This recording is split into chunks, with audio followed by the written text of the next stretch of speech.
Allô, oui, bonjour. Bonjour, bonsoir, bonsoir à tous. Bonsoir, bonsoir. J'ai pris du retard, donc il est 21h04, je m'excuse. Donc ce soir, donc, nous sommes, je redis à chaque fois je veux dire la date pour pouvoir nous repérer dans l'espace. Donc aujourd'hui, nous sommes dimanche le 3 mai 2000, 2020, on va dire. Donc, ce soir, on va parler un peu, on va discuter un peu, je vais dire, on va échanger autour de l'indépendance des Africains face au Covid-19. Donc, ce soir, j'ai une invitée, donc une personne qui va essayer de nous détailler un peu plus sur cette affaire entre nous en tant qu'Africaines ou en tant qu'Africains, parce qu'il y a des choses qu'on ne comprend pas en fait. Vu que nous, on est en Europe, il y a des personnes qui sont là-bas, qui le vivent différemment que nous. Donc nous, on est confinés en Europe, en sachant que je vais juste regarder, il est connecté. D'accord. Partage la vidéo, Olivier. Donc, il y a une personne qui va se connecter. Donc, j'attends, j'ai envoyé l'invitation. Donc, je vais quand même te dire bonsoir. Je ne sais pas si c'est toi ou quelqu'un d'autre. Donc, le monsieur qui va intervenir ce soir, il s'appelle, j'espère que j'ai bien prononcé, Oazulo Di. Donc, voilà. Donc, il a fait pas mal des choses en France. Donc, il a poursuivi, on va dire, beaucoup il a eu pas mal des procès où il a un peu la justice sans être emprisonné, excusez-moi. Donc, voilà, il a remporté un peu pas mal de victoires, on va dire, entre guillemets. Donc, il intervient un peu sur Internet. Il intervient sur Internet sur beaucoup de choses. Donc, moi, pourquoi j'ai fait appel à lui? Parce que j'ai remarqué qu'au niveau des gens qui me suivent, donc les personnes qui sont connectées, mais moi y compris, il y a des choses que forcément on ne connaît pas. Donc, quand je l'ai suivi sur Internet, j'ai vu qu'il était intéressant. Je me suis dit, ben, pourquoi pas partager justement son expérience avec les personnes qui sont avec moi sur le live et moi que je puisse avoir quelque chose aussi. Donc, je pense que je l'ai envoyé l'invitation. Je relance pour voir. J'ai pris du retard. Je m'excuse. Le temps que tout se mette en place. Donc, OK. Donc, je relance l'invitation et entre guillemets, je vais saluer les personnes qui sont connectées avec moi. Donc, c'est parti. Je vais redire bonsoir aux autres, aux personnes qui sont là. Je viens de partager les invitations. Ne vous étonnez pas, j'ai une personne qui va intervenir. Il va parler sur l'indépendance pour les pays africains. Quand je dis les pays africains, c'est les 54 pays africains. Et il va parler un peu comment le Covid-19 est géré là-bas, en fait. Donc, je vais essayer de voir les personnes qui sont connectées pour redire bonsoir. Donc, partagez la vidéo. J'attends qu'il soit connecté. Vous savez, avec la technologie, ce n'est pas évident. Olivier, je te vois. Je vais juste regarder. D'accord. Donc, il essaye de se connecter. J'attends. Donc, je me mets sur ma page pour voir les personnes qui sont connectées. Ah, salut Gwen. J'espère que tu vas bien. Salut Freddy. Mounoko. Olovi. Moudiano, on va dire Moudiano. Moudiano, ça veut dire bonjour en ma langue. Donc, je suis Moussongi d'origine, d'ethnie. Donc, en attendant que le monsieur se connecte, une invitation. Ah là, oui, c'est pas grave. Moboulou, donc tu verras comment on appelle la vidéo sur YouTube de ce soir on va dire à partir de 23h. Normalement, je le bascule sur YouTube parce qu'il ne peut pas se connecter. Donc, Freddy, je te dis Moudiano. Comment on dit en Kitete là? Attends. Je fais me connecter. Loko la tozobe tamasolo ya Congo. Ola tiliputa. T'as vu ça? Ah là. Donc, attendez. Donc, je vois là le monsieur. J'essaie de le rappeler. J'ai envoyé, oui, Nala Tiliputa, justement, pour aussi valoriser, on va dire, l'Afrique. C'est important. Je vais essayer juste de le relancer l'invitation. C'est quand même compliqué. Je l'ai eu il y a 5 minutes. Donc, la technologie. Allez, c'est parti. Je relance. Non, c'est pas lui. Freddy, attends, je vais regarder. Qu'est-ce que tu m'as envoyé encore? Voilà, je renvoyais l'invitation, le temps qu'il se connecte. Donc, il est en France, hein, donc c'est un monsieur, donc on va dire un activiste ou un. Je vais quand même parler un peu de lui, justement, parce que je me suis connectée sur son site, si vous voulez aller voir. Donc, son nom, c'est un peu difficile à prononcer déjà. Attends, Freddy, je vais regarder ce que tu as écrit. Attends. Je vais dire en même temps, tu as écrit en tétéla, on dit Moyo. OK, Moyo. Moyo en tétéla, Moudianou on va dire en Kisongi. Attendez, quittez pas, hein, restez avec moi, parce que sinon c'est horrible. Donc j'attends qu'il soit connecté, je le rappelle. Vous savez, technologie, le temps qui se connecte. Donc, je lui ai envoyé l'invitation. Et salut Jocelyne, je t'ai vu. Salut Isabelle, Isa, les enfants vont bien. Isabelle, maman Nana, bonsoir. Henriette, Issa, salut, hein, t'as vu les cheveux? Je t'ai fait la pub, ma chérie. Il faut tous la voir. Donc, je le rappelle quand même. Oh là là là là là là. Vous savez, avec le direct, c'est pas évident. Or, il y a 5 minutes, on vient d'échanger avec le monsieur, mais le temps qu'il mette tout en place, je ne sais pas. Donc, je le rappelle quand même. Donc, peut-être qu'il a du mal à se connecter. Alain, c'est pas grave, tu verras comment on appelle? Tu verras la vidéo dès ce soir sur YouTube, sur ma page YouTube, donc Arlette Moussaou, tu verras, ça sera dessus. Donc, je pense qu'il essaye de se connecter parce qu'il ne répond pas. Donc, OK. Attends, je vais voir. OK, je vais voir les personnes qui sont connectées en même temps. J'espère que vous allez bien. Tissa, salut ma chérie. Je veux voir. Comment ça se passe le confinement en attendant déjà? Allô, OK. Ozakito. Ah ben oui, ma chérie. C'est quand même tes tissages, hein. Je fais la pub. Il me rappelle. Oui, allô?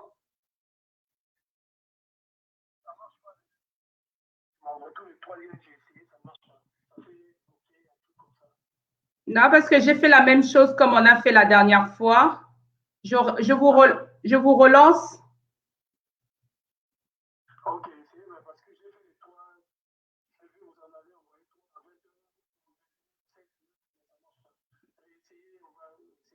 Oui, comme on a fait la dernière fois. OK, donc je vous renvoie le lien.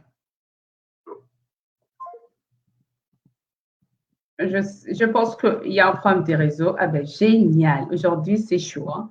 Je m'excuse. Le monsieur, donc, il vient de me dire que apparemment le lien que j'aurais envoyé, il a un problème. Donc, je vais essayer de le renvoyer ensuite un autre lien. Les confinements, ça se passe comment, Freddy? Toi, tu travailles. Nous, ça se termine, espérons que ça se termine le 11. Si ça va? Donc, OK. Donc, le réseau, c'est compliqué. OK. Donc, je renvoie.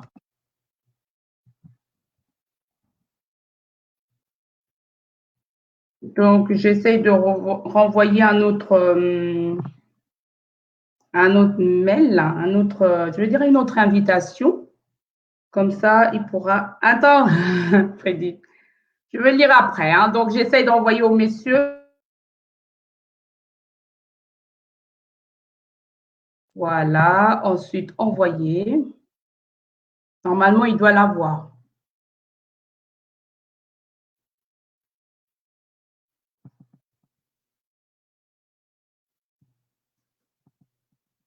Je renvoyais l'invitation. Vous savez, avec les réseaux, c'est pas évident.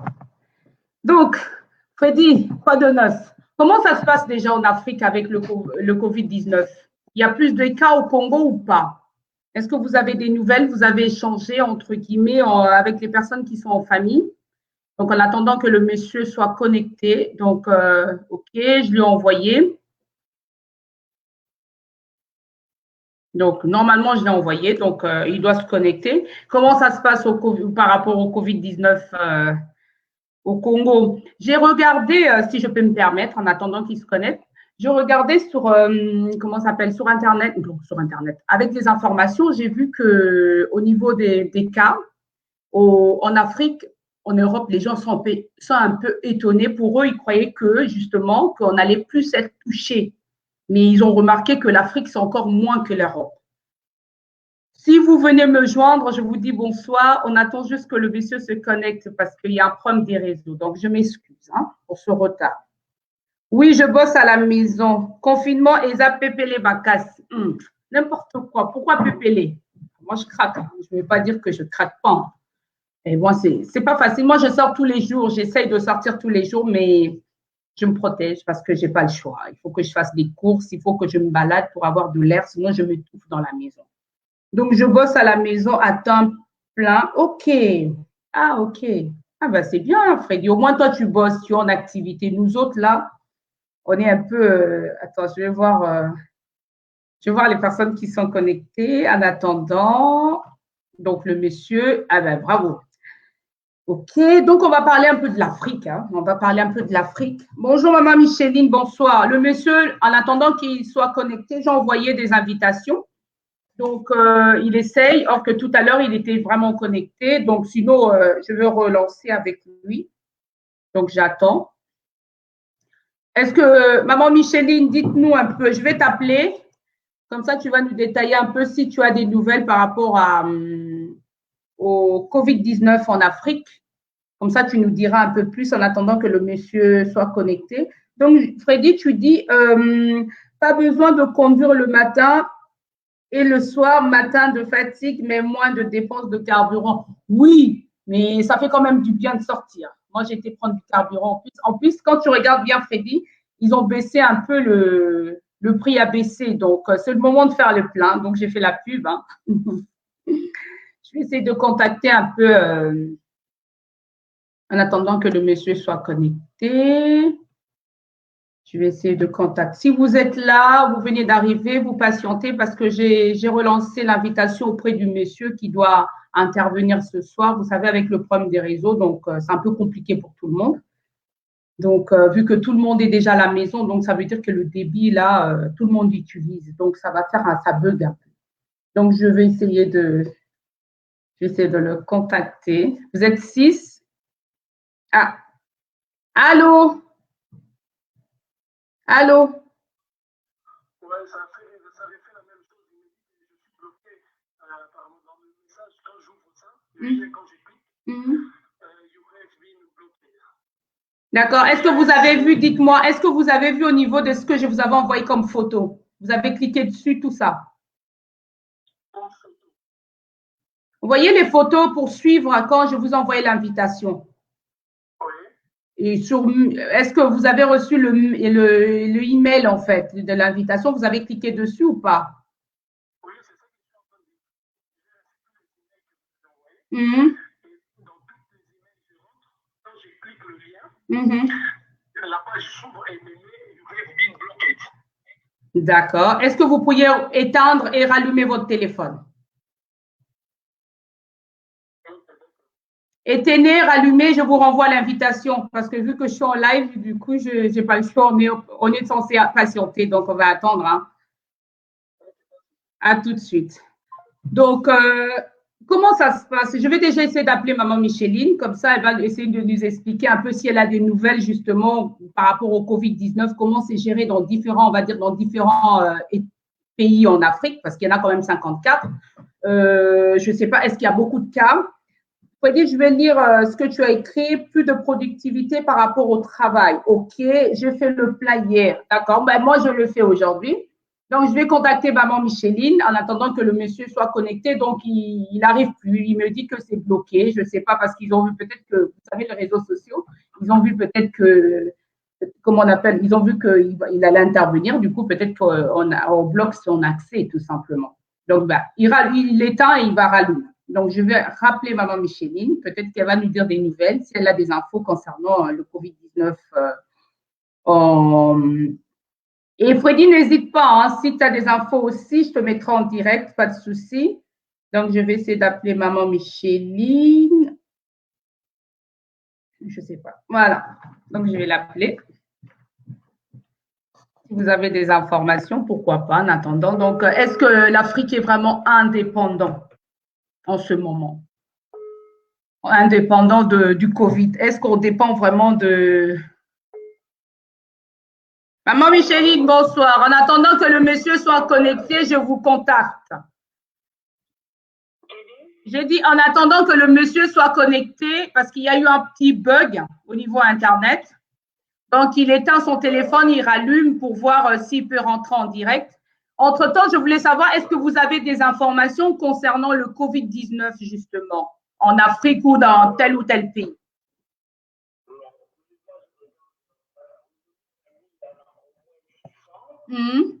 Ici en Europe, chez vous, en Allemagne? Ah oui, d'accord.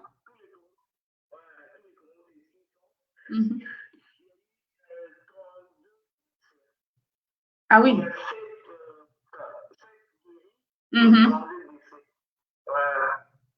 D'accord.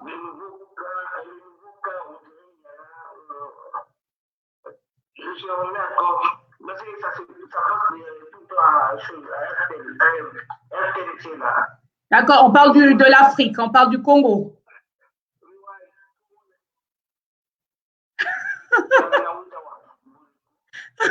Non, on a tout dit.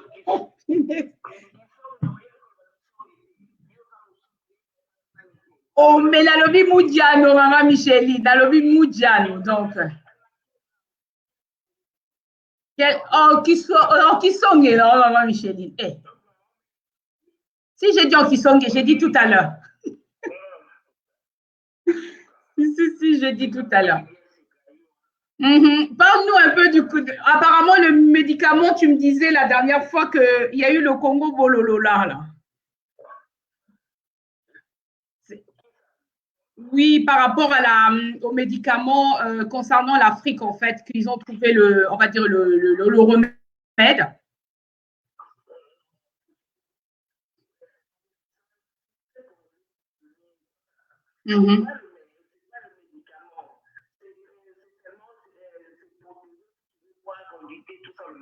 D'accord.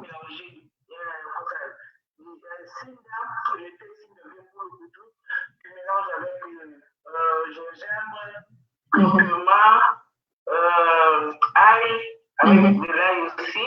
Alors, c'est quand tu chauffes d'abord de l'eau, et puis après tu mélanges ça avec des choses. Et puis tu mets le miel, tu mets du miel. D'accord. C'est tout, quoi. C'est tout, voilà. Ah, ok. Et il y a l'inhalation, il y a aussi l'inhalation, c'est très efficace aussi.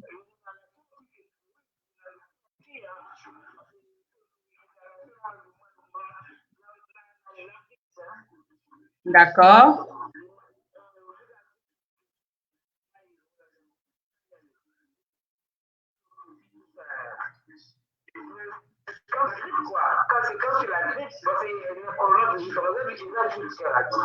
D'accord, ok. Je vous entends en double, maman Micheline. Il y a le son là qu'on entend. D'accord, ok. Merci.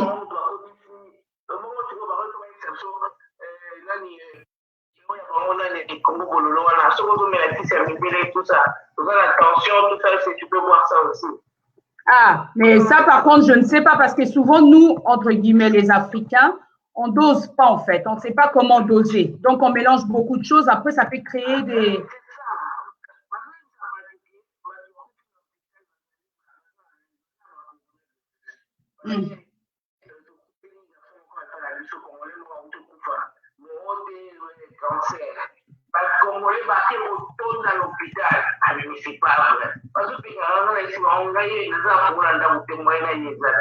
D'accord. Parce que nous avons l'hôpital.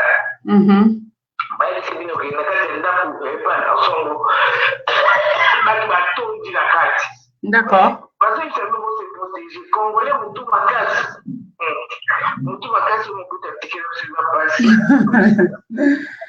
Donc, Ok, bah, je vais essayer de rappeler le monsieur. Peut-être qu'il va nous expliquer en parlant à côté, hein, tout simplement, parce que le live, c'est un peu difficile.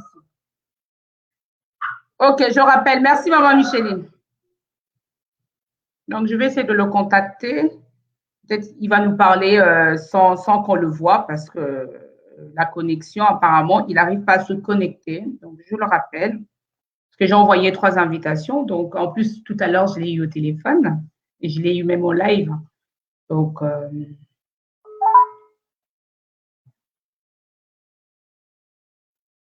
allô?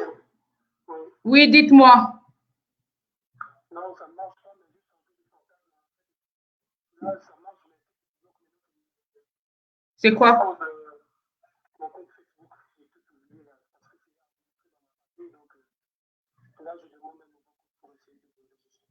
Oui, parce que là, du coup, je suis un peu dans le caca. Ok. À tout de suite. Attends, je suis au bout là, dès que ça rentre au bout. D'accord, merci. Ok, je vais voir les personnes qui sont connectées. Donc, Freddy, est-ce que tu as des nouvelles, toi, au niveau du Congo? Jocelyne, volume, hein? D'accord. Attends, je vais rajouter le volume. Freddy, est-ce que tu as des nouvelles, toi, au niveau, je rajoute le boîte noire. Ok, bah, le monsieur, salut Kachi, le monsieur, il va se connecter. Il y a eu un problème avec son téléphone.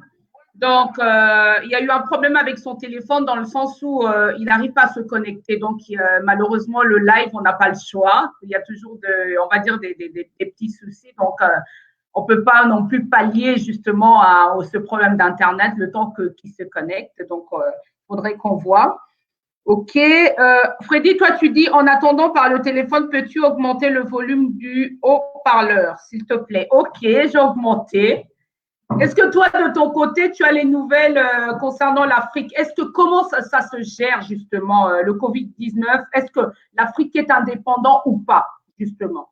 Freddy, je t'envoie une invitation. Je ne sais pas si tu auras le temps de te connecter pour pouvoir échanger en attendant que le monsieur, il vienne changer son téléphone. Il m'a dit le temps qu'il trouve tout son code. Donc, on n'est pas sorti de l'auberge, comme on dit. Hein. Mais bon, j'espère que d'ici là, il pourra se connecter. Donc, Freddy, je t'envoie une invitation. Qu'est-ce que tu en penses? Tu me dis ou pas? Non, je n'ai pas vraiment le nouvelle du Congo. OK. Et Kachi, dis-moi un peu, est-ce que tu as des nouvelles du Congo par rapport au… Parce que quand on parle de l'Afrique, c'est les 54 pays. Donc, les 54 pays, on va dire comment c'est géré. Est-ce qu'on est vraiment indépendant actuellement? Quand avec le recul, est-ce que l'Afrique est vraiment, ou les Africains, on est vraiment indépendant face au Covid-19? Bah, je ne pense pas. Parce qu'on attend toujours le secours. Quand on entend le discours comment il s'appelle, Emmanuel Macron, donc le président français, quand il disait, il a dit pendant son discours en disant qu'il retirait toute la dette africaine, donc ça veut dire qu'on dépend toujours des Européens. Donc on est toujours lié à eux. Et il y a pas longtemps, j'ai entendu dire aussi qu'on était encore des bébés, quoi. Donc on nous donnait du lait. Donc ça veut dire que quand on regarde les 54 pays, je ne sais pas, les moyens viennent toujours de l'Europe. On va dire, on a quand même cette matière première qui est l'uranium, l'or, on a tout ça, mais on ne sait pas comment essayer de produire, faire en sorte que les pays évoluent. Donc, c'est un peu difficile. Je vais essayer de voir. J'ai vu cette personne. OK. Ah, Joe, bonsoir à toi. À tous les Congolais, c'est la misère totale. Malheureusement, quand on regarde, on parle du côté Congo. Hein. Congo, il y a la misère. Le Covid-19, la misère, ça veut dire qu'il y a beaucoup de personnes. On a confiné pas mal de personnes dans les villes, on va dire dans les communes de Kinshasa, mais il n'y a pas de moyens. Il n'y a pas de moyens dans le sens où il n'y a pas de moyens mis en place pour tout ce qui est denrées alimentaires pour pouvoir alimenter la population. Donc, c'est un peu difficile. Donc, je te fais un coucou aussi et je renvoie l'invitation au monsieur. Parce que je ne sais pas, tout à l'heure, il me disait que son téléphone ne chargeait pas et qu'il allait se charger. Donc, c'est pas évident. Hein. Donc, je vous dis tous bonsoir. Il y en a 9 en plus. Patientez, quittez pas. Hein. Il va se connecter dans pas longtemps. Donc, je relance l'invitation. Donc, je pense qu'il a eu du retard et le temps qu'il arrive. Donc, voilà, j'ai relancé. Donc, OK. Toi, tu me dis, Judy, tu me dis, moi, j'ai des nouvelles par rapport à ma famille. Ils me disent ils sortent, mais ils sont limités et apparemment, le prix de la nourriture a augmenté. Un peu, voilà, c'est un peu ça aussi ici en Europe. Quand vous regardez, moi, j'ai été faire les courses. Deux fois, je ne regarde pas les prix.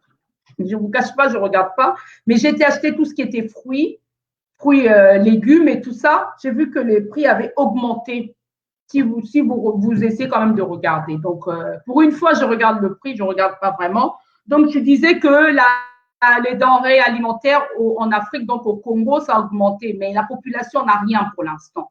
Donc, je ne sais pas si parce que tout le monde est connecté dans les réseaux sociaux, si on va dire, nos présidents peuvent quand même faire quelque chose pour cette population, malheureusement, parce que nous, malgré qu'on est, on va dire, on est en confinement, mais on a de quoi pouvoir se nourrir. Donc, OK, je vais essayer de le rappeler. Il y a quand même 8 personnes qui sont connectées. Je vous salue tous.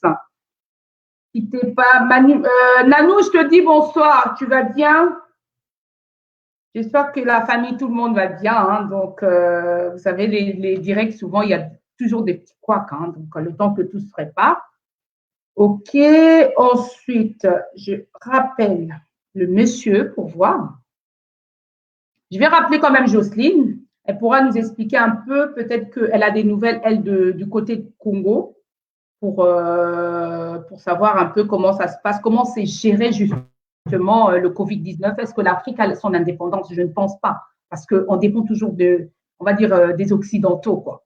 Parce que quand on parle de l'Afrique, moi je vais parler du Congo, par exemple. Le Congo, comme on appelle, on a une autre indépendance le 30 juin 1960, mais on dépend toujours d'ici.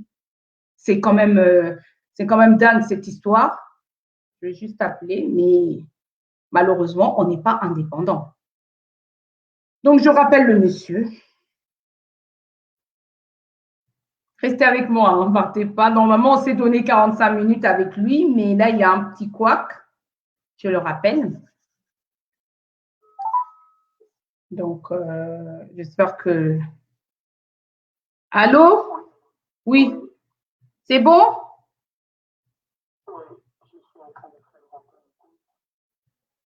Ah là là là là là là là là là là. J'ai plus rien à dire, moi.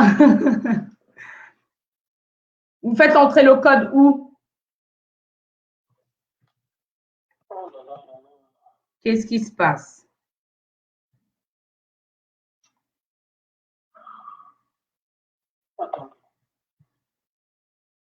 Vous faites entrer le code où, en fait? Dites-moi. On me demande le code de Facebook. J'ai oublié parce que ça fait longtemps, c'est entré dans l'appareil. D'accord, OK. Vous le faites avec ce téléphone que je vous contacte? Ah. Non, avec un autre téléphone. Là, j'ai un autre téléphone en face à moi. Waouh, parce que les gens attendent, ils se connectent, donc je ne sais pas comment on va faire. Là, je suis J'ai pas entendu. Je comprends pas pourquoi il m'ouvre.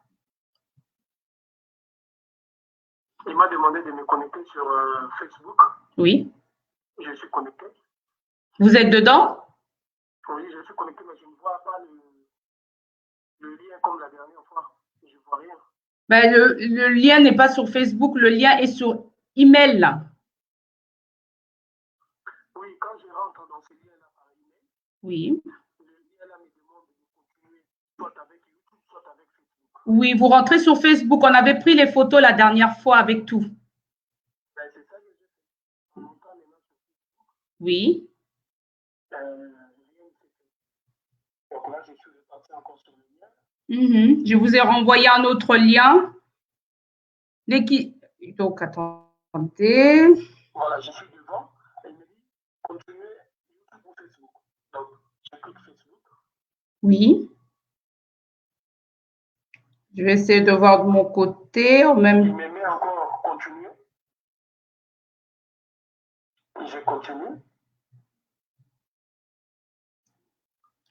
Désolé, on l'avait déjà fait avec lui, mais il y a eu un petit couac. Ça fait encore bloqué.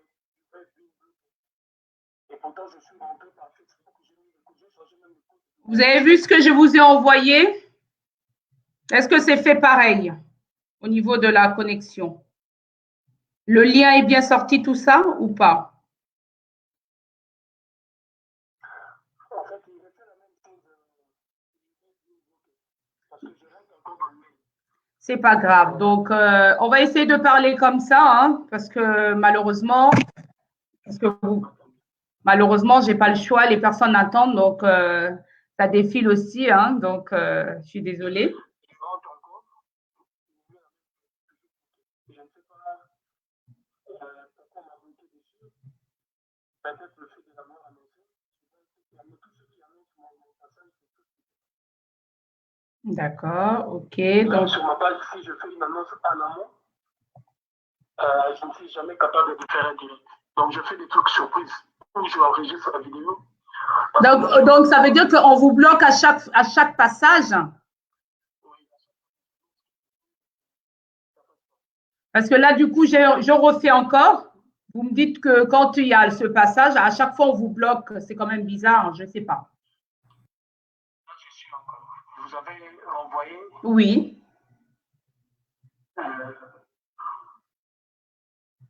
Je viens de renvoyer, effectivement.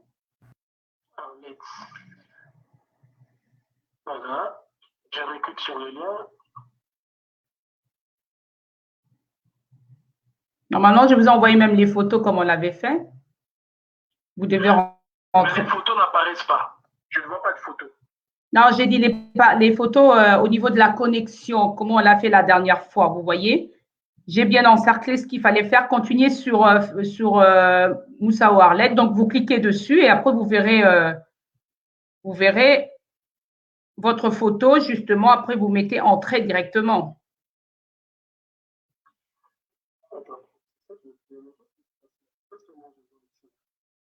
Je vous ai envoyé les photos par WhatsApp. Donc, Par quoi? Par WhatsApp?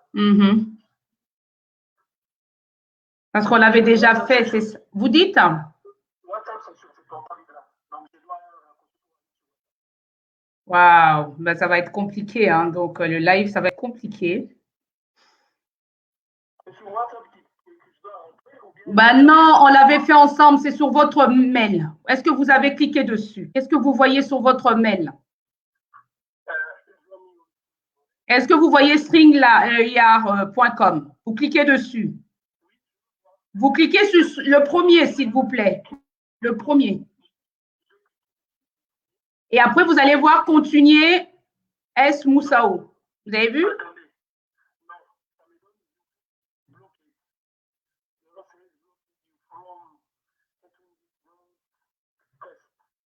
Il y a un cercle avec barre, comme quand on met stop, ne passez pas. Vous pouvez prendre la photo, vous m'envoyez. Bah, intervenez en direct alors. Dites, parlez-nous un peu de l'indépendance en Afrique, comment ça se passe face aux Africains, tout simplement. Parce que là, du coup, on va rester là en train de chercher de problèmes techniques, on ne va pas s'en sortir.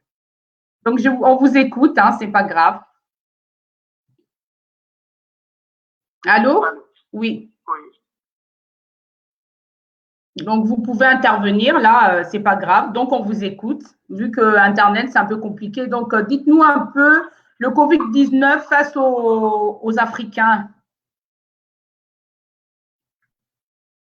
Bonsoir déjà à tous et à toutes. J'espère que la question posée avec beaucoup de retenue et de réserve.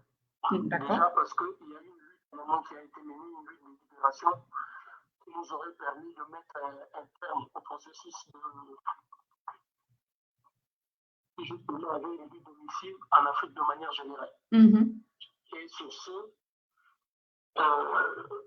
il a été question justement de mettre fin à ce processus. Nous avions réussi dans un premier temps de récupérer l'administration politique aux mains de ceux qui jadis étaient considérés comme de colons. Et secondo, il nous aurait fallu de mettre en place une sorte d'indépendance, si vous voulez, de souveraineté véritable qui permettrait aux pays africains de décider de leurs orientations économiques leurs options financières, de décider sur les questions de sécurité, de décider sur les questions commerciales, de décider sur les questions de coopération, ce qui n'a jamais été le cas. Ce qui, un choix, remet en question le processus d'indépendance des pays africains. À l'arrivée de cette pandémie, nous remarquons qu'il y a une approche quasi identique dans tous les pays africains. S'il faut voir d'abord les premières heures lorsque cette pandémie a commencé, on a pu remarquer un silence d'abord total des dirigeants africains. Ce silence est dû d'abord à une impréparation et une absence totale des politiques sanitaires dans ces pays. Parce que comme je le disais, le simple fait d'avoir manqué le train de l'indépendance économique qui aurait permis aux pays africains de définir leur politique dans différents domaines, a fait en sorte que même sur le plan de la santé, au niveau des politiques sanitaires et médicales, l'Afrique est restée à la traîne. À la traîne parce qu'il n'y a aucune politique, je dirais, de santé mise en place en Afrique. Il n'y a aucune politique, je dirais, de la recherche financée et, si vous voulez, accompagnée par des États et des gouvernements africains. Jusque-là, les pays africains étaient subordonnés par rapport à ce qu'il en était les politiques définies ou prédéfinies par l'Organisation mondiale de la santé. Et je rappelle que, d'autant plus que les pays africains ne sont pas des contribuables importants au niveau de l'OMS, donc la voix de l'Afrique ne compte pas. Et si vous regardez les pays qui contribuent au sein de l'Organisation mondiale de la santé, sont des pays qui fixent aussi, si vous voulez, les politiques de santé à appliquer. Ces politiques, notamment, c'est les protocoles de soins administrés aux patients dans différents pays africains. Ces politiques, c'est aussi justement les fournisseurs, vers quel fournisseur s'est tourné en cas de pandémie ou de maladie. Ces politiques, c'est aussi les priorités définies justement par l'OMS. Et parlant de ça, on remarque qu'avec la venue du Covid-19, les pays pilotent de leur politique de santé. Je parle notamment des États-Unis d'Amérique, je parle notamment de la France, je parlerai aussi de la Grande-Bretagne et on pourrait aussi même citer la Chine, qui par sa puissance en tant que contribuable ou grand contribuable a aujourd'hui une voix qui compte avec le pays africain. Donc cela démontre une absence totale d'indépendance, une absence totale de souveraineté et d'orientation par rapport à la politique de santé. Aujourd'hui, quel est l'état? Lorsque vous regardez les mesures qui ont des décisions gouvernementales ou des décisions politiques qui sont tombées dans chaque pays, vous remarquerez que les présidents africains ont recopié totalement ce qui a été fait. Le miroir par excellence de l'Afrique, c'est la France. Donc, il a fallu attendre que les dirigeants français puissent parler et prendre des mesures. Or, quand on regarde de près ces mesures-là, la fermeture des frontières, c'est que les dirigeants africains n'avaient pas fait alors que la pandémie continuait son expansion au niveau de la Chine. La fermeture de frontières, il a fallu attendre justement les décisions prises par les dirigeants africains et quitte même à faire sourire. Quand on regarde les décisions, par exemple, prises par des pays africains qui ont décidé d'interdire les vols en provenance de l'Europe et de la France. C'est la conséquence, si vous voulez, de la décision prise en amont par le président français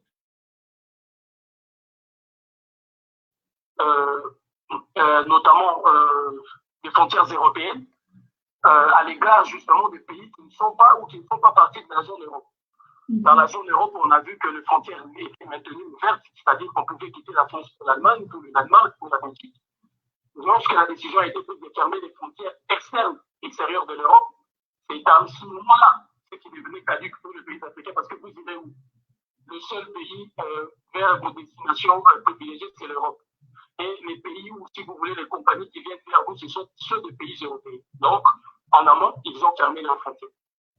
Ce qui démontre l'absence totale d'indépendance et d'initiatives politiques de la part des dirigeants africains. Deuxième mesure. La deuxième mesure était des mesures qui, si vous voulez, renvoyaient vers la mise en place d'un état d'urgence. qu'il était déjà une décision prise, notamment par le président français, bien que prise en avant déjà par le président américain. Mais comme eux tous regardaient la France et les dirigeants africains, on a vu qu'ils ont attendu à ce que la France prenne la décision de l'instauration d'une mesure, d'un état d'urgence. C'est là où ils se sont empressés de faire la même chose. Troisième mesure, c'est justement l'interdiction des rassemblements à plusieurs personnes, la fermeture des écoles, la fermeture, si j'ose dire, des lieux publics, notamment des stades, des théâtres.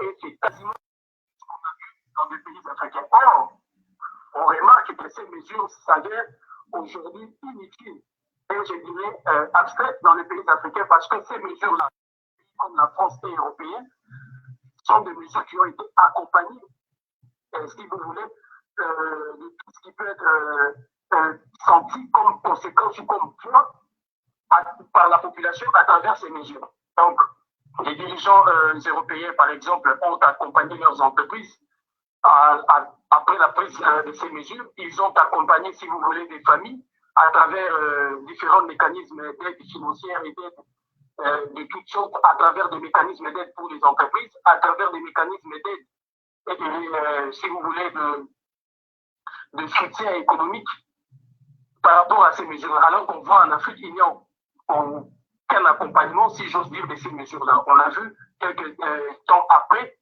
les dirigeants du Tchad, les dirigeants de la Côte d'Ivoire prendre des mesures, notamment après avoir reçu, si vous voulez, des soutiens ou des promesses des dirigeants français que nous allons faire en sorte qu'il vous soit versé certaines sommes pour vous aider dans ces mesures. Et on voit même que le président français avait déjà déclaré la mobilisation, si vous voulez, d'une enveloppe financière pour aider les pays africains à sortir de la crise. Et il a justement proposé au sein de l'échiquier de la politique internationale, je pense notamment au sein de l'Organisation des Nations Unies, dont la branche de la santé, l'OMS, avait repris les mêmes mesures pour proposer l'aide dans ce sens à travers la bouche de son secrétaire général, Antonio Guterres, donc le secrétaire général de l'ONU. Donc on voit aisément, pendant cette période, les pays africains manquent totalement d'indépendance. Il n'y a aucune initiative prise clairement par des pays africains si ce n'est une initiative recommandée par l'OMS.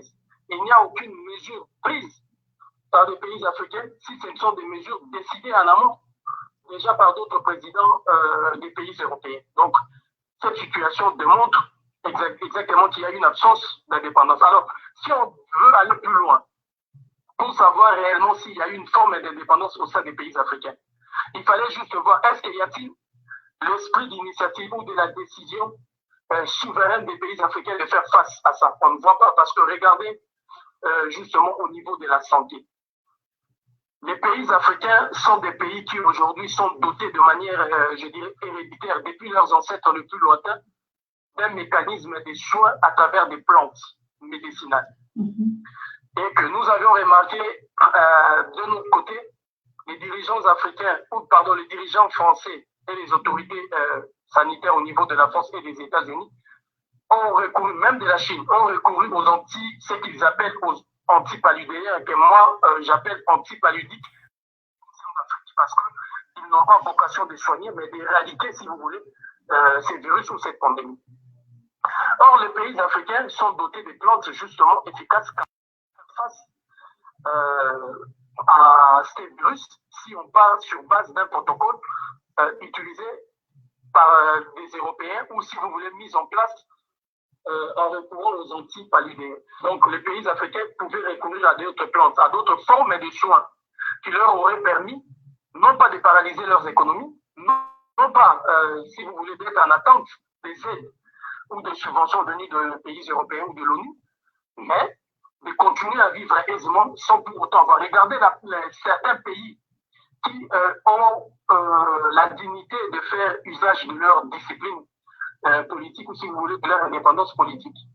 Je pense au Ghana, qui, dès les premiers instants, avait pris des mesures, semble-t-il, d'abord pour nettoyer ses routes, ses villes, ses quartiers, ses marchés, et tout le Ghana avait justement déconfiné sa population. Parce que ces pays avaient usé de son levier du pouvoir de décision politique, qui n'était pas subordonné à un moment donné aux attentes des dirigeants européens. On voit aujourd'hui bien que c'est une question qu'il faut prendre avec, je précise bien, avec beaucoup de réserves, beaucoup de mesures. Les dirigeants malgaches, Rajagina, qui est un dirigeant comme on le sait, je dirais en un mot, un élément soutenu justement par les gouvernements français installés, amenés au pouvoir par la France.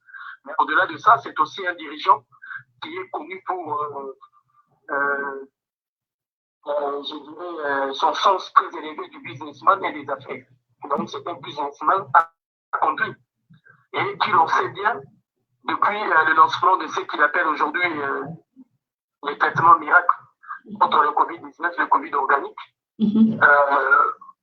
marche, je dirais, à la fois avec une forme d'indépendance, mais qui, à mon humble avis, cache beaucoup de choses. Alors, pour ne pas rentrer dans des a priori, c'est une question que je laisse en suspens, mais je retire simplement la notion que je disais auparavant en amont, celle de l'indépendance des décisions politiques, mais aussi celle du recours à la médecine des plantes qui semble être une médecine qui a fait ses preuves en Afrique. Donc, on remarque que l'Afrique avait des possibilités de recourir autrement, de décider autrement vis-à-vis de cette pandémie du Covid-19, sans pour autant être subordonnée encore des décisions, ou si vous voulez, des mécanismes sécuritaires, des mécanismes sanitaires, des mécanismes économiques imposés par les nations occidentales. Donc aujourd'hui, cette question du Covid-19, cette pandémie, si j'ose dire, a démontré devant la face du monde que l'Afrique est encore loin de son émancipation. Parce qu'en ce moment où le monde est en train de s'effondrer, en ce moment où le monde est en train de s'écrouler, c'est en ce moment que chaque homme, ou chaque peuple, chaque nation devait démontrer sa grandeur. C'est-à-dire sa capacité de répondre face aux difficultés et aux enjeux ou aux problèmes auxquels nous sommes confrontés. Parce que l'homme n'est que homme, où l'homme ne peut être considéré qu'intelligent lorsque cet homme est capable de poser les bonnes questions et de faire face aux problèmes auxquels il est confronté. Mais si cet homme, à combien la plus forte raison, toute une nation n'est pas capable de donner des réponses adéquates aux problèmes auxquels ils sont confrontés, comment peut-on décider ou comment peut-on dire que ces hommes-là font partie de la catégorie des hommes évolués ou émancipés? Raison pourquoi vous verrez que les nations occidentales et européennes continueront toujours à dénigrer les peuples africains, à dénigrer les dirigeants africains, à ne pas respecter l'Afrique, justement parce que c'est un groupement, si j'ose dire, un assemblage de populations dont il n'y a aucune réponse capable de faire face aux problèmes auxquels l'humanité est confrontée. Et c'est ça le problème de l'indépendance. C'est là que se pose le problème au-delà de l'indépendance, de la dignité même humaine. Et je pense que l'Afrique devrait avoir honte de la manière dont la plupart des pays africains ont géré cette crise.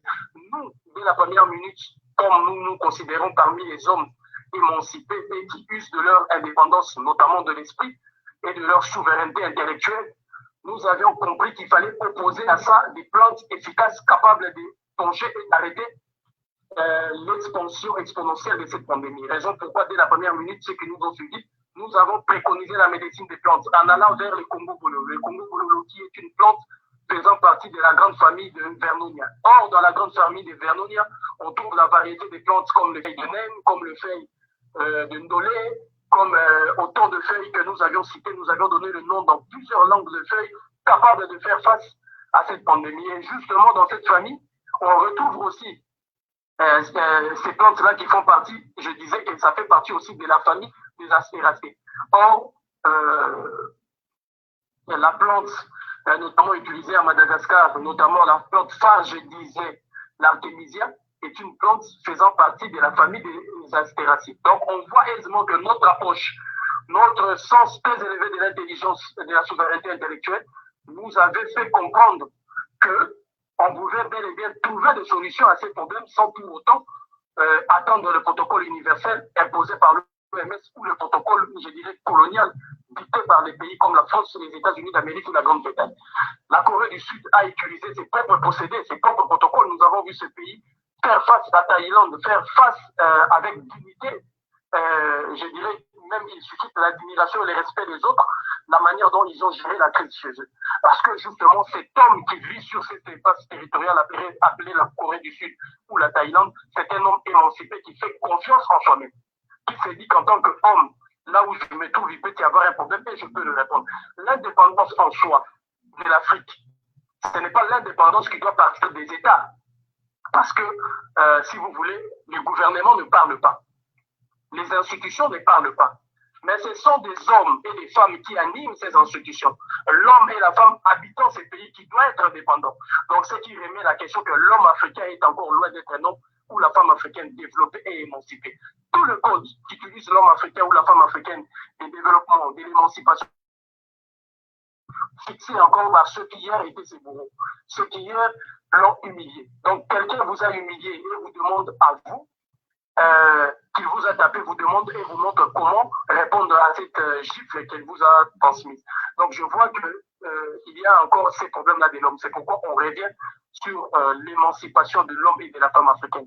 C'est elle, cette femme ou cet homme, cette personne, qui, une fois, elle aura accès à son indépendance et à sa souveraineté. C'est elle, la personne en question sortie d'Afrique, qui aura la capacité de créer une communauté émancipée et indépendante et souveraine, de créer un État indépendant, souverain et émancipé, pour rester dans la ligne de ma réflexion. Vous verrez, lorsque je parlais de lutte des indépendances africaines, vous remarquerez une chose, que ce sont des hommes et des femmes déterminés, qui se sont dit que chaque homme est capable de gouverner, de diriger, de s'auto-diriger, là où il se trouve, autour de son environnement et en restant dans la ligne, si vous voulez, de son histoire. Raison pourquoi nous avons eu des personnes émancipées, comme, je dirais, je parle au début de lutte, qui ont été en amont de lutte.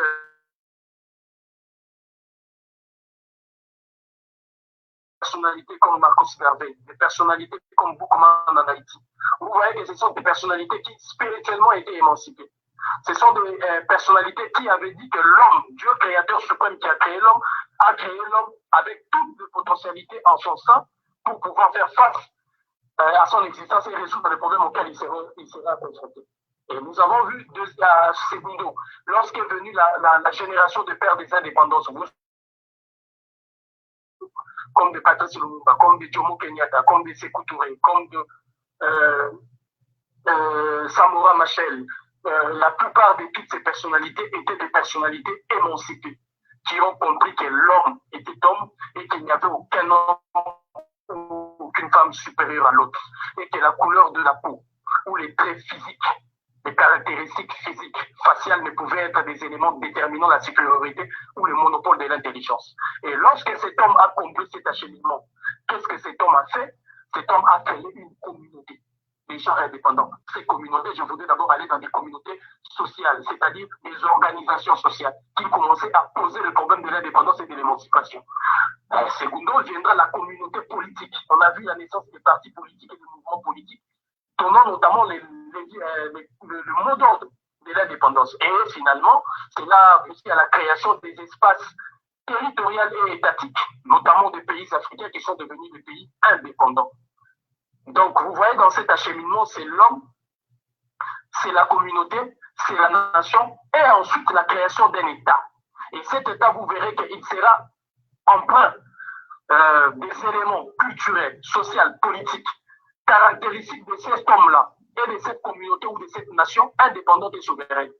D'autant plus que l'Africain n'a pas encore fait cet acheminement, partir sur cet acheminement de ses prédécesseurs, de ses aînés, de ces pionniers de l'indépendance et de la révolution, d'autant plus qu'on n'a pas encore refait cet acheminement, on restera soumis. L'exemple concret, c'est ce que je viens de donner.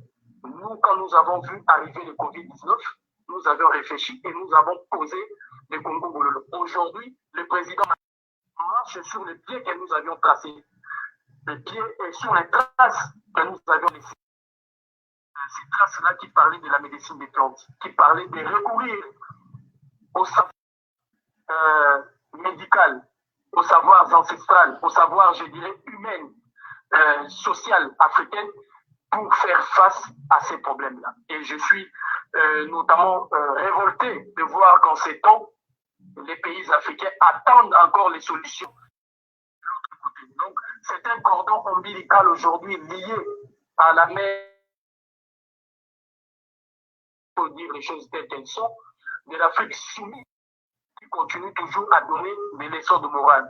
Cette mer nourricière, je pense notamment à l'Occident, si vous voulez, à la France, aux États-Unis d'Amérique, à l'Occident européen, qui autrefois nourrissait l'Afrique en lui disant que l'homme ne peut pas être homme s'il n'est pas habillé tel que moi je le dis.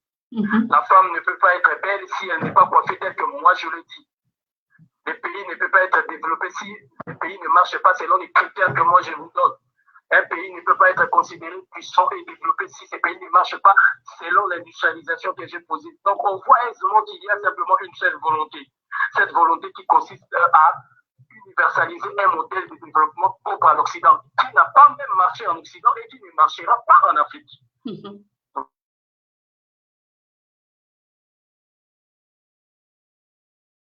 Et maintenant, à une intelligence qui leur permettait d'avoir leur propre modèle, leur propre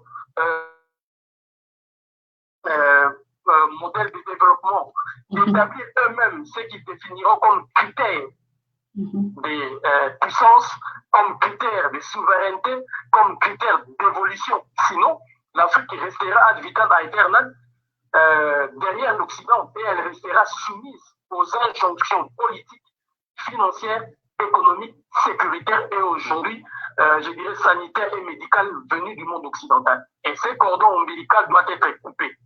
Le travail de l'homme et de la femme africaine consciente consiste justement à transformer l'humanité africaine, à transformer la personne humaine de l'Afrique pour lui permettre d'avoir accès au bonheur. Et cela n'est possible que si nous marchons selon les principes et les préceptes que nous refusons les injonctions venues d'autres cieux.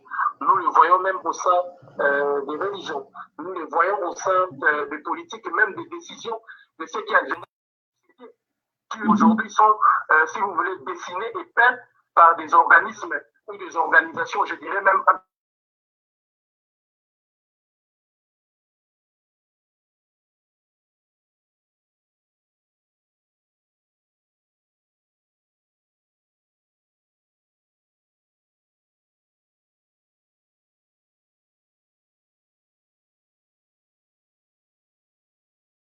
ou de l'insuffisance alimentaire. C'est justement quoi? C'est justement parce que l'Africain a choisi le modèle de l'assiette que l'Occidental lui a donné. Il faut déjeuner comme je vous l'ai dit et il faut chercher à manger comme moi je vous l'ai montré. Or, si l'Africain recourait à son propre mode, si vous voulez, d'alimentation à travers sa culture, dont la richesse est, si vous voulez, laisse à désirer, l'Africain va justement décoloniser son assiette. En décolonisant son assiette, sûrement je pense qu'il sera nourri avec des énergies qui lui permettra de réfléchir autrement et de trouver une autre voie, si vous voulez, de développement et de croissance. Aujourd'hui, on voit aisément qu'aucun Africain, vous voyez la honte des dirigeants africains, notamment des premiers ministres de tous les pays africains, qui au lendemain de leur gestion, d'une gestion catastrophique, qui laisse l'Afrique dans des situations pré-archaïques, avant même la venue, je dirais, de l'histoire, dans une situation préhistorique.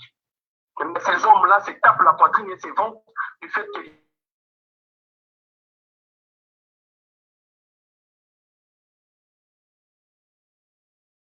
la terre par excellence de la bonne gouvernance, c'est le peuple lui-même. L'amélioration de nos conditions de vie, l'amélioration de nos conditions de vie dans tout le domaine est un indicateur par excellence pour démontrer si les gouvernants ont fait leur travail, si le pays a été bien géré. Mais ils ne regardent même pas ça. La population est en train de sombrer dans une misère indescriptible. Mais ces hommes-là se vantent d'avoir été félicités par des revues du FMI, de la Banque mondiale. Nous parlons de macroéconomie, nous parlons de croissance économique, nous parlons du PIB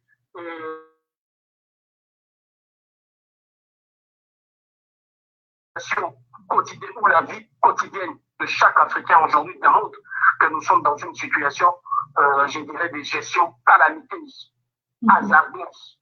Si juste je peux me permettre, en fait, parce que là, il est 22 heures, je vais vraiment m'excuser, pas par rapport à vous, c'est juste par rapport aux gens qui nous regardent.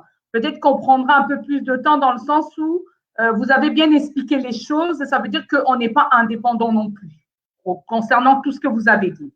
Mais il y a des questions justement que les personnes posent et qu'on n'a pas de réponse. Donc, on aimerait aussi savoir, en fait, il y a eu un moment on va dire sur les réseaux sociaux, on parlait voilà, on a découvert un peu notre façon de faire au niveau de je vais dire l'utilisation de plantes pour pouvoir voilà, inhaler tout ce qui est gingembre, l'ail et tout ça pour traiter un peu le Covid-19 en tant qu'Africain. À un moment sur Internet, ça a été critiqué en disant que c'est vraiment des méthodes à ne pas faire. Est-ce qu'on pourrait avoir quand même un retour? Qu'est-ce que vous en pensez, vous, de votre côté? D'abord, la question à se poser. Les Européens, si je peux me permettre. Voilà, c'est là où j'allais en venir. C'est colonial. Et comme je le disais, ça fait état de tout ce que nous disons en amont. C'est-à-dire qu'il y a une façon de faire un protocole.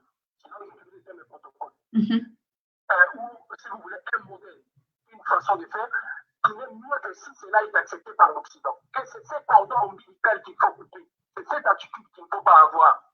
Il n'y a pas le seul moyen de mesurer si un schéma ou, si vous voulez, une façon de faire est-elle bonne ou une manière de faire est-elle acceptable, c'est d'utiliser d'abord les résultats. Si les résultats donnent le négatif, on laisse tomber. On trouve une autre manière de faire. Si les résultats s'avèrent être efficaces, il faut se défaire de cette, si vous voulez, de cette complexe. Le président Kassabou vous disait que son combat, lorsqu'il a mené, c'était pour guérir l'homme africain de son supériorité et guérir l'homme européen de son complexe de supériorité automatique. Et je pense qu'aujourd'hui, c'est ça qu'il faut avoir comme comportement. Parce qu'il y a, si vous voulez, une façon épileptique de l'homme européen de réagir à chaque fois que l'Africain pose une solution à un problème donné. Ces solutions-là, cette façon d'inhaler le feuille, nous l'avons fait depuis la nuit des temps.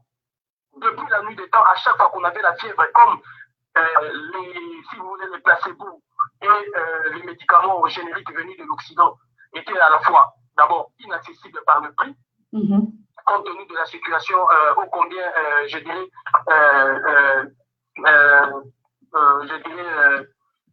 pauvre de la plupart de nos populations. Et deuxièmement, parce que ces médicaments avaient la magie d'aller détruire dans le corps. C'est-à-dire qu'on vous donne un médicament pour soigner la fièvre, et sur le lendemain ou 2 semaines après, vous remarquez que vous avez un problème de foie ou de rein ou de la rate, qui justement est la conséquence de ces médicaments. D'ailleurs, la médecine occidentale ne s'en cache pas. Or, la médecine africaine fait en sorte que si vous avez pris un médicament pour la gorge, ce médicament a la faculté d'aller soigner et même la toux au niveau de vos poumons et de vos bronches. Ces médicaments ont même la faculté d'aller soigner encore vos reins et même d'aller détruire. Et cette aisance de la médecine africaine démontre que nous ne pouvons que recourir à ces modes de traitement. D'ailleurs, dans mon livre Boumonto, Humanisme africain, j'ai justement déploré ces comportements qui aujourd'hui a empêché l'homme africain d'aller vers l'expérimentation de sa médecine en ce 21e siècle aussi, vous voulez, dans ce monde moderne, ce qui nous aurait permis de rendre plus efficace et plus acceptable notre médecine et nous éviter des coûts, si vous voulez, financiers énormes à ce qui concerne la médecine occidentale, parce qu'il y a de ceux qui ne peuvent même pas se faire soigner. Je pense évidemment à nos frères qui sont en Afrique et nos frères africains aux États-Unis d'Amérique, d'autant plus que le système de santé américain ne prend pas en considération le système d'aide ou, si vous voulez, de sécurité sociale, comme par exemple dans certains pays comme la Grande-Bretagne ou la France, ce qui met nos frères africains dans une situation désastreuse. La preuve, vous voyez que le taux de mortalité ou de morbidité dans cette situation de Covid-19, ce sont les Africains américains qui payent le prix le plus élevé. Donc, on voit aisément que le recours justement à cette médecine de plantes nous aurait évité de débourser ces coûts, mais aussi de mettre d'autres parties de notre corps en danger à travers les médicaments occidentaux. Combien de familles, combien de personnes, combien de femmes, combien d'hommes, combien de parents aujourd'hui viennent vers... Allô? Allô? Je vais le rappeler. Donc, allô? Oui, je vous écoute.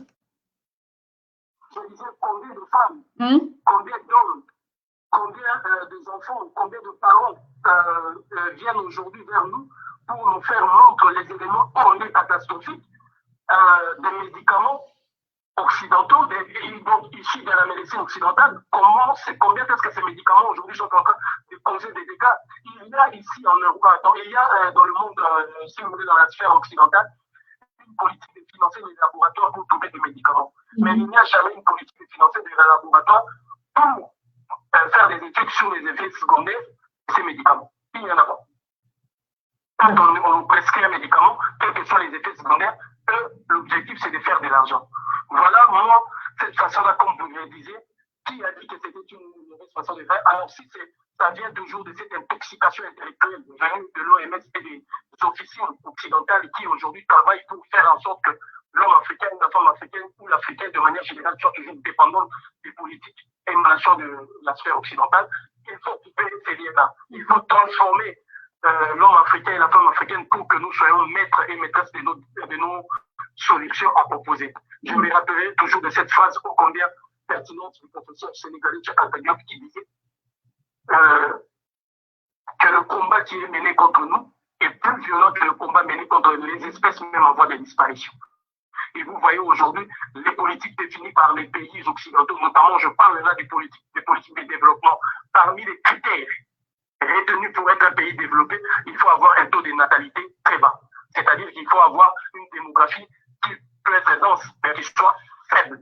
C'est-à-dire ne pas avoir beaucoup d'enfants. Vous avez vu Emmanuel Macron en parler, vous avez vu Nicolas Sarkozy en parler, vous voyez les philanthropes, entre guillemets, Bill Gates en parler, vous voyez les nations occidentales en parler, remettre en cause le dynamisme, si vous voulez, ou les taux de fécondité par excellence des femmes africaines qui aujourd'hui, Macron l'a tourné en russe en parlant des familles qui font des 7 et 8 enfants ne sont pas capables de se développer, alors que les États-Unis, alors que toutes les nations qui ont développé ont eu besoin d'une forte population.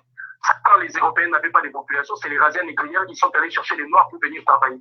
Général de Gaulle, quand son pays n'avait rien, personne pour travailler, c'est ça qui a créé les immigrations vers les années 50 et 60, où il est allé chercher les Africains pour venir en France et travailler ici. Les États-Unis d'Amérique, pareil, pour faire cette économie américaine, c'est qu'elle est devenue, il fallait la main-d'œuvre de Noirs, c'est-à-dire une main-d'œuvre massive et gratuite. Donc, on voit justement, l'homme reste la richesse par excellence et c'est cet homme-là qu'il faut protéger. C'est cet homme-là africain qui doit répondre à sa souveraineté et, si vous voulez, sa souveraineté intellectuelle. Oui, je voulais poser une autre question concernant le vaccin.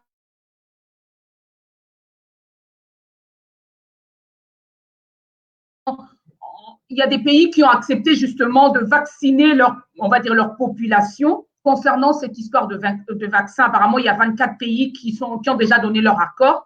Et je voulais savoir qu'est-ce que vous en pensez, vous? Une campagne de mobilisation dont on parlait, hashtag pas de tests des vaccins en Afrique. Cette campagne a pris son ampleur et ce qui a permis aujourd'hui à toute la jeunesse africaine et à tout le peuple africain de partout sur la planète Terre de s'élever et de dire non au vaccin. Donc, c'était une campagne que nous avions lancée avec l'esprit, justement, de refuser les tests des vaccins qui étaient préconisés pour être faits en Afrique. Deuxième chose, le vaccin, en soi, pour nous, on sait que ces vaccins-là ne servent à rien. Et les vaccins n'ont été que des mécanismes utilisés dans des pays pauvres, justement pour faire de l'argent et pour, si vous voulez, soit stériliser, soit créer des choses qui leur permettra notamment de contrôler ces personnes. Je prends l'exemple de la République démocratique du Congo ou du bassin du Congo qui implique la République démocratique du Congo, le Congo-Brazzaville, le Tchad, la République centrafricaine, le Gabon, l'Angola et la plupart de ces pays, le Rwanda, Burundi, l'Ouganda. Lorsque l'Occident, les colonisateurs sont arrivés sur cet espace territorial de notre mère patrie, l'Afrique, qu'ont-ils fait? Ils nous ont contaminés à travers certains procédés, comme ils ont fait en Amérique latine pour contaminer avec la malaria, le paludisme, qui est resté ancré jusqu'aujourd'hui. Et ils ont voulu créer un vaccin dessus. Et ce vaccin n'a jamais marché. Le professeur ou le docteur Patarouyo, qui de l'Honduras, je pense, qui avait créé un vaccin, se basant sur des procédés qui étaient inspirés par la médecine de son pays. Vous savez que la médecine des pays de l'Amérique latine sont quasiment à comparer avec des médecines pratiquées en Asie, dans les pays sud-est de l'Asie et dans les pays africains. Il a été assassiné parce qu'il fallait utiliser les protocoles qu'ils ont donnés. Nous savons aussi que ces vaccins, quand ils ont créé la mouche tétée, ils ont amené la mouche tétée.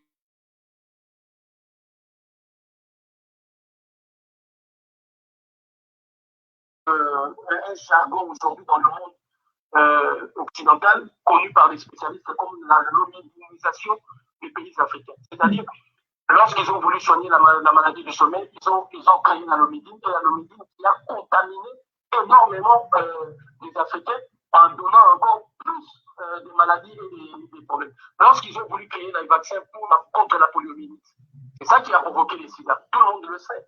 Tous les spécialistes le savent. Donc les vaccins ne servent à rien. Les gouvernements européens ont imposé des vaccins justement parce que c'est un mécanisme par lequel ils doivent gagner de l'argent et ils gagnent de l'argent. Parce que dans les nouveaux systèmes qui sont mis en place avec l'association Gavi, dont les sièges se trouvent en Suisse, c'est que chaque pays bénéficie du montant comparatif de son produit national brut. Un pays comme la République démocratique du Congo a comme produit national brut par habitant, je précise, $900. Donc, par personne qui sera vaccinée, le Congo aura $900. Si vous le multipliez par des millions de personnes qui sont là-bas, ce sont ces milliards qu'aura le Congo. Mais ces milliards-là, on le sait, le peuple congolais ne le verra pas. Alors que ces peuples-là qui ont été sacrifiés comme des cochons et des cobayes. Mais ces milliards-là serviront à quoi? À permettre à ces dirigeants de s'acheter des villas d'ici et là, à permettre à entretenir, si vous voulez, les émoluments de tous ces parlementaires qui ne font rien, qui ne représentent rien, de tous ces sénateurs et présidents qui ne font rien. Un pays comme la France, ils ont imposé les vaccins aux enfants pour deux raisons. C'est justement pour contrôler le montage de ces enfants, mais aussi pour gagner de l'argent parce que les produits nationaux brut par habitant d'un citoyen français est de 46 000 €. Donc à chaque enfant vacciné, qu'il soit d'origine africaine ou pas, chaque enfant vacciné, la France bénéficie de 46 000 €. Comme ces associations et de toute cette mafia, d'où vient cet argent-là qui paye ces pays? C'est justement l'argent qui plane, qui tire à travers les pillages systématiques de l'Afrique et des pays de l'Amérique latine et de l'Asie. C'est justement aussi par rapport au pillage qu'ils font, si vous voulez, à travers les commerces comment vous appelez ça? Le commerce des organes. Oui. C'est l'argent qui vient de ça, c'est le pillage, la vente des armes nucléaires, la vente des armes automatiques pour aller faire des déstabiliser des pays et avoir accès à toutes ces ressources. Voilà comment est-ce que tout le monde est en train de participer à ces crimes d'un système. Justement, et nous robotiser pour utiliser ces termes qui sont en train de prévoir pour les jours à venir. Oui, oui, merci. J'ai une question. J'ai eu Maman Micheline qui demande comment est-ce qu'il faudra aller trouver justement le Congo Bololo. Elle dit, si vous pourriez nous l'endroit en fait. Est-ce que vous saviez par rapport à la… Bon, je sais qu'il y a une femme africaine compatriote à Paris, notamment je dirais à Champigny, dans le 94, dans le Val-de-Marne. Il y a une supérette, notamment, je sais que pour se rendre là-bas, c'est sur la place Rodin. La place Rodin, numéro 2 ou 6, sur la place Rodin, il y a une femme habillée, très connue par les sobriquets des sentiments, qui, justement, je pense que je fais même la promotion de ces produits, qui sont venus et qui ont mis ça en bouteille et qui permet justement, d'ailleurs, tout à l'heure, j'avais une dame qui m'appelait depuis Paris, qui me disait qu'elle venait d'acheter, elle, le Congo Bololo. Et je recommande justement aux personnes de se procurer le Congo Bololo, mais aussi à ceux qui peuvent avoir la pommade confrère. La pommade confrère. C'est Vix-là qu'on appelle la pommade confrère, de fièvre, de température forte, qui peuvent les aider dans ce sens-là. Et il y a justement le Congo Bololo. Et si vous n'en trouvez pas, continuez à inhaler des feuilles, des plantes comme pour ceux qui sont dans l'hémisphère occidental en Europe. Il y a des feuilles de menthe qu'on appelle au Congo Lumba Lumba, et des feuilles justement de laurier que vous pouvez inhaler avec des Vicks, la pommade confrère, en étant sous la pointe pour essayer de vous procurer la bonne santé. Mais justement, le Congo Bololo, à Champigny, je sais qu'il y a une dame qui en a vraiment une réserve mise en bouteille et qui aujourd'hui peut soulager en termes préventifs, mais aussi curatifs, parce que le Congo Bololo a la capacité, je dis, de pouvoir faire face à ces virus. D'accord. Une autre question, que pensez-vous des produits malgaches? par rapport à ces produits, justement, parce que les protocoles par lesquels ces produits ont été lancés, je sais que ces présidents jouissent de la réputation d'être un businessman. De deux, je sais que le Madagascar a deux influences, l'influence française et l'influence chinoise, de par sa population qui est entremêlée entre les Africains et les Chinois, mais aussi de par sa longue histoire coloniale avec la France, d'où le président qui est en exercice a été, si vous le voulez, projeté au sommet de l'État par la France. Et de deux, la maison de l'Artémisia, qui est une maison qui aujourd'hui fait la promotion de l'Artémisia, est une maison créée justement par la France et par les professeurs, ou si vous voulez, des citoyennes françaises, financées justement par les gouvernements français. Donc, pour ne pas aller dans des accusations fortuites, je mesure encore mes mots et je reste prudent. C'est pourquoi moi, en ce qui me concerne, je conseille aux gens d'aller vers le Congo pour l'instant. Ok, et concernant ce qu'on voit en Chine en train de taper je vais dire les Africains, quelle est votre vision en fait? Les Africains doivent arrêter de justement parce qu'eux-mêmes se sont rendus, si vous voulez, subalternes et suivis par ce chemin. Je vous entends très mal. Hein? Les Africains sont en train de rendre gloire à la puissance chinoise. D'accord. Ils sont devenus les premiers consommateurs de la Chine, ce qui vient de la Chine, sur le plan cinématographique, sur le plan culturel, sur le plan économique, sur le plan politique, sur le plan gastronomique. Je pense qu'il faut couper ces cordons ombilicaux et tenir tête. Partout où nous sommes, l'homme et la femme africaine doivent tenir tête à tous ceux qui s'hasarderaient aujourd'hui de manquer de respect et, si vous voulez, de porter atteinte à notre intégrité physique. Bien évidemment, je condamnais cet acte cruel, mais j'ai demandé aux Africains d'arrêter de pleurer, de sortir dans la rue, de faire face. Partout où nous serons, et à ceux qui sont en Afrique, de laisser nulle place où ne passe et ne repasse un Chinois, un Pakistanais et un Indien, ni dans nos marchés, ni, si vous voulez. Donc, il faudrait qu'on réagisse comme eux, alors, dans ce sens-là. Dans ce sens-là, je demande de réagir avec intelligence.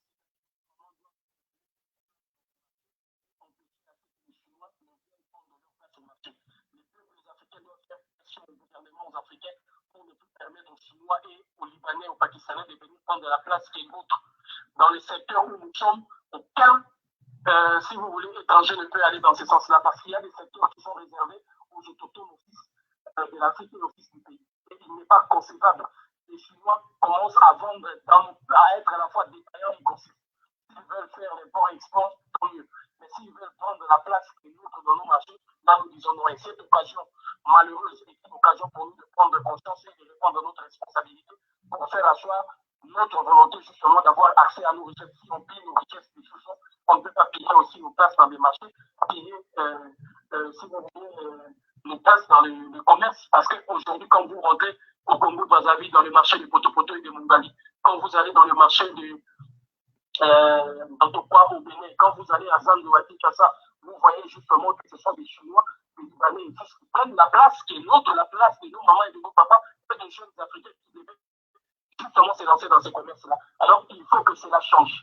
Voilà la manière la plus intelligente d'aller faire face à cette domination aujourd'hui venue de la Chine, qui est en nous une forme de domination, et les dirigeants africains doivent cesser de décliner dans des sommets inutiles, humiliants, qui consiste à les sommets Chine-Afrique, qui n'est que, si vous voulez, le prototype par excellence du sommet France-Afrique.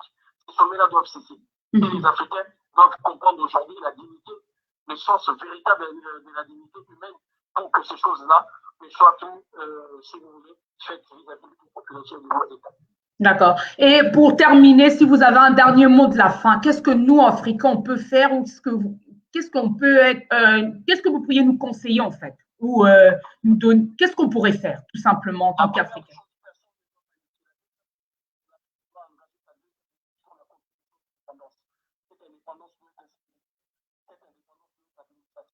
Cette indépendance doit être encore politique. Parce que quand je parle d'indépendance politique, les injonctions venues de notre capitale ne doivent plus avoir lieu de citer en Afrique.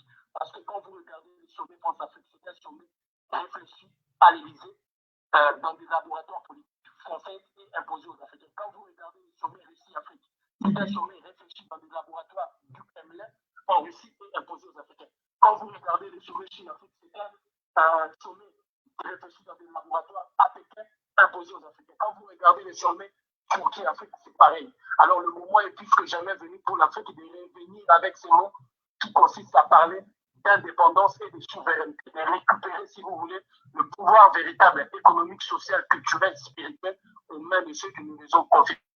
Et le comportement de chaque Africain, partout où nous sommes, consiste à consommer ce qui est africain, mais d'abord à produire ce qui est africain.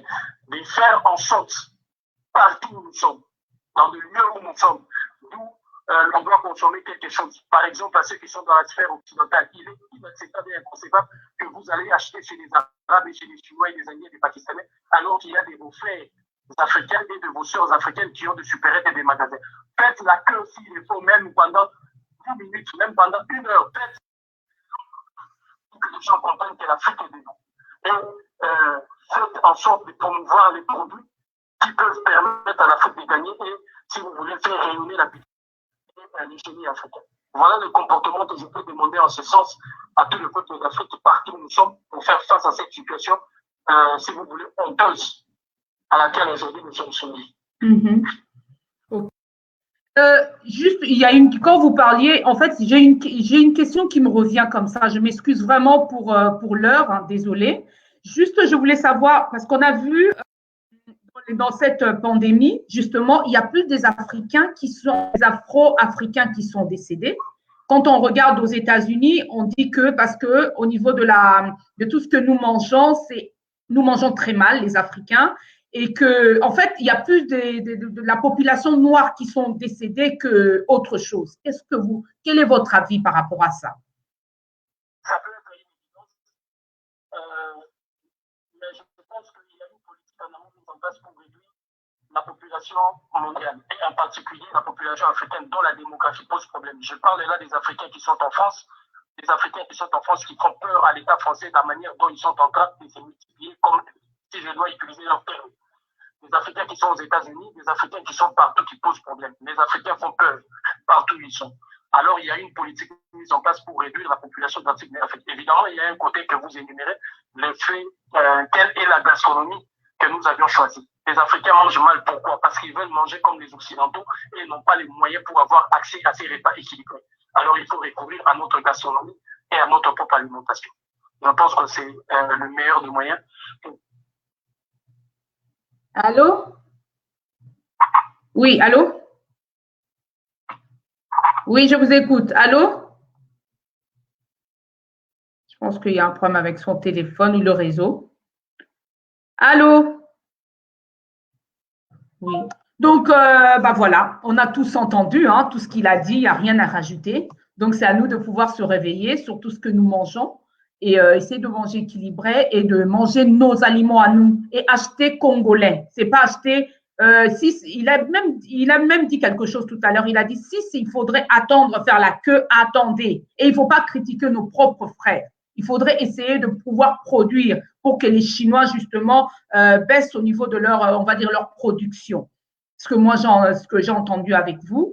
Et l'Africain doit se réveiller. Donc, on n'est pas indépendant. On dépend encore des Occidentaux, tout simplement. Donc, je pense que j'ai fait 1h15 avec ce problème d'Internet qu'on a eu tout à l'heure. Donc, je tenais à le remercier vraiment prochainement. S'il pouvait au moins être, on va dire, en live avec nous, on pourrait le voir comme ça serait mieux.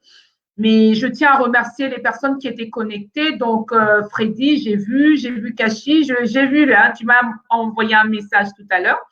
Donc, Freddy, Karine, je te dis merci. Maman Micheline, merci pour ton intervention. Jocelyne, Alain, les personnes qui étaient connectées, tout ce monde-là. Cynthia, merci à toi, ma chérie.